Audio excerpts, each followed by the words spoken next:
Week 16, and I'm back from Mexico. Left from Mexico at 130.6 pounds, and I came back 4 days later, 132.5. So I gained just about 2 pounds. But I'm excited about this because this is actually a major shift for me. And now, a week since I've been back, I weighed in this morning and I'm 129.4 pounds, my lowest weight yet. So not only did I lose the vacation weight, I've continued to lose the weight. In the past, 4 days, 5 days in Mexico meant something pretty specific. It was a license to eat however I wanted, to drink as much as I wanted, and exercise was something that I did at home and not on vacation. 2 margaritas or even 3 with every meal, portions till I was bursting at the seams, and sleeping in till about 8, 9 o'clock every morning. That was the norm. I would come back 4 or 5 pounds heavier, hating myself, and knowing that I would have to get back on the wagon. Vacation meant the permission to spiral, and coming home meant restriction to recover from that spiral. This trip was different. I didn't not eat and I didn't not drink, but I did so very mindfully. I savored the flavors. I was conscious of the portions. I ate intentionally every meal. And I truly felt like I was enjoying the flavors at a different level. The alcohol was a really big one because, as I said, normally 2 or 3 margaritas or mezcalitas with every meal was the norm. This time I had one mezcalita, and then I would switch to a shot of sipping mezcal, which meant that I could nurse the drink for a longer period of time than it would take to gulp down a couple of margaritas. And this meant I was actually truly enjoying the unique flavor of the mezcal without the sugar and the juice. And that particular tactic alone probably saved me thousands of calories on this trip. Not to mention, I woke up feeling refreshed and ready to take on the day easily. Another major shift for me on this trip was that in the past, as I said, vacation meant license to not work out, no need to get up early, all of the things that I do relatively diligently in a disciplined manner when I'm home, I wouldn't do when I was on vacation. And this time, except for the first day when we had to recover from the 4 a.m., 3 a.m., 3:45 a.m. wake up to get to the airport on time, I woke up before sunrise every single day. And it was such a glorious time to be awake when the whole world was still sleeping, and be awake before the sun, and to be able to see. I saw sunrise on every single day of the trip except the first day. And that in itself was such a magical feeling for me. And the universe rewarded me with some extraordinary sunrise moments on this trip. It made me think about something. It was actually an article that I read recently about the difference between discipline and good behavior, or well-behaved people. Good behavior is what we do for the rest of the world, right? Like we show up, we're respectful to people. We're taught this from a very young age, from kindergarten, how to behave respectfully to our teachers, to our friends, to everybody we interact with. Discipline, on the other hand, is something that's a very internal thing. It's the quiet, micro decisions that you make and that you stick to on a daily basis, on a weekly basis, when no one is looking. And that article really struck me because I realized that that's what it really is all about. It's not willpower as much as it is discipline. It's willpower. It's wisdom that comes with having seen the success and feeling a better, a different version of myself. And so being able to wake up to the alarm, being able to sleep on time, instead of staying up till 2 o'clock in the morning, all of those things are discipline. And that's the discipline that I maintain when I'm home. This is the first time that I've been able to consistently maintain that discipline when on vacation. And I'm kind of sitting with this because I'm trying to see what this means. And I'm excited about this. I'm really excited about this It's almost like a foreign concept because, vacation is something that you get away from your real life for a few days. And so with that comes the permission to just do whatever, be whatever, and not care about the consequences. Consequences will be dealt with when I get back to real life. But I love my real life.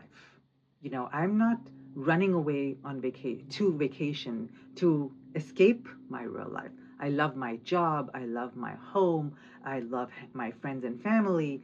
I even love the chores that I have to do on a regular basis, right? I feel grateful to be able to do those things for my family. Years ago, I had to change my mindset, my mental talk around laundry and emptying the dishwasher, two tasks that I really don't enjoy.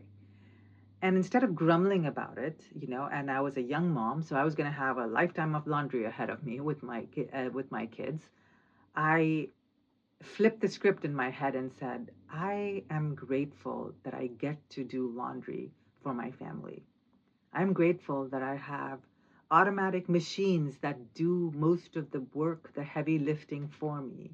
All I have to do is sort and put it in and switch it and then fold it and put it away.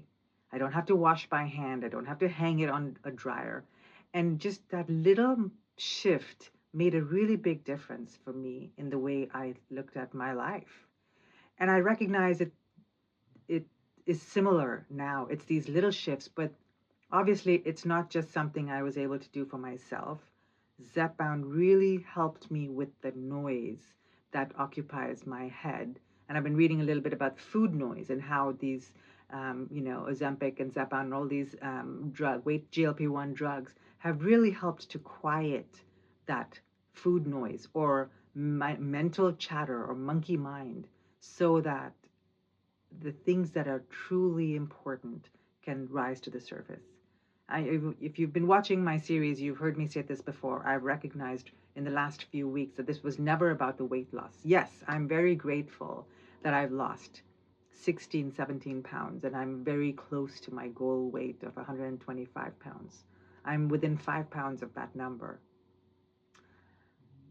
But the lessons that I'm learning along the way about myself, about my body image, about body acceptance, that's just on a different level. Oh, and on the topic of body image, I have to say, so I bought a bikini. I had talked a lot about whether or not I was going to wear a bikini in Mexico, and spoiler alert, I did. Um, I bought a bikini, but I bought a bikini that actually covered up quite a lot. I have mom belly. I've given birth to two children, and it was like a midriff bearing thing, but it had a high rise, like a high waist. And in fact, I have a friend who sent me a discount code, an affiliate code to use to buy a bikini that she sent me, and I was like, oh no, that shows way too much, and I didn't actually pull the trigger. Instead, I bought something and I wore it to show my husband, and he said he didn't like it. And I said, why? And he said, well, you look like you're trying to hide behind it. And I realized that I was. Even though I was making the step of wearing a bikini in public, I was doing it safely. And it's in that moment that I realized I had to rip the band-aid. And I had this old bikini top that I never wore alone, but it was these cute blue and white stripes. And I had just a small pair of, bottoms that were kind of like a V, a little bit of a V. Basically was going to put everything on display. And that was going to be the real test for me. And I did it. I didn't have a lot of opportunity to walk around just in the bikini bottom and the top, but I did walk around in my board shorts and the bikini top in town, to the restaurant, to tacos and beer, not really a restaurant, it's like a little shack on the beach. And I felt really comfortable. So I want to show you both pictures. The red one is the bikini I was trying to hide in, and the other one is the one that I boldly wore, and I feel really good. I talked about the fact that I woke up to exercise, yeah, or woke up early every day on vacation except for the first day. And I've been to Cabo Pulmo before, and it's an extraordinary place. And if you're interested, I did a very comprehensive food and travel guide about it on my other playlist. So I hope you'll check it out. I'll drop the link in the description below. Cabo Pulmo has incredible hiking. So there's mountains as well as there's the sea. So there's hiking as well as there's snorkeling and scuba diving and whale watching at the right season. And of course, we did all of it, including I got an incredible massage with one of the most intuitive massage therapists that I've ever had the experience with. It was just amazing. But the hike is what I want to talk about because last year we were also there and I did this hike and I thought I was just about going to die. My feet hurt, even though the shoes were good. My feet hurt, my legs were sore, and I was pretty wrecked for the rest of the trip. That was all I had the capacity to do. It was a 6 mile hike and about 1,100 feet elevation gain. This time we did the same hike and I felt so strong, so invincible. In fact, I felt like I could keep going. And the very next day, we did another 3 mile hike and we walked around town. I was averaging, 15 to 20,000 steps a day. And I felt so very proud of myself and all of that work that I've been doing these last 3 or 4 months, with the trainer and then keeping up the work. It's paying off. It's paying off in spades. And it makes me feel really proud of myself. So when I got back home and I stepped on the scale and I saw that 132.5 number, I didn't panic. I didn't freak out. I didn't go into restriction mode. I knew the choices that I had made, and I knew to be patient and trust the process. I knew that those 2 pounds were from the ethanol in the mezcal, from the salt, from the carbs, the tacos, because we ate a lot of fish tacos, so they were fried food, and there was a lot of aguachile, which they're known for over there, and the fish is so incredibly fresh and not at all fishy tasting. But I knew that if I just trusted and did what I was doing on a daily basis, that the weight would take care of itself. And sure enough, we landed exactly a week ago today. And my weight is even lower than when I left. I'm at 129.4. I am right back on track. This is what sustainable transformation looks like. It's not perfection, it's just practice. It's building habits that will bend but not break. I went to Mexico, I enjoyed myself, I ate well, I drank mindfully, I was comfortable in my own skin, in my body. I was strong enough to move my body in a way that really, really was meaningful to me. And I came back from vacation and I just kept going. I didn't have to recover from it.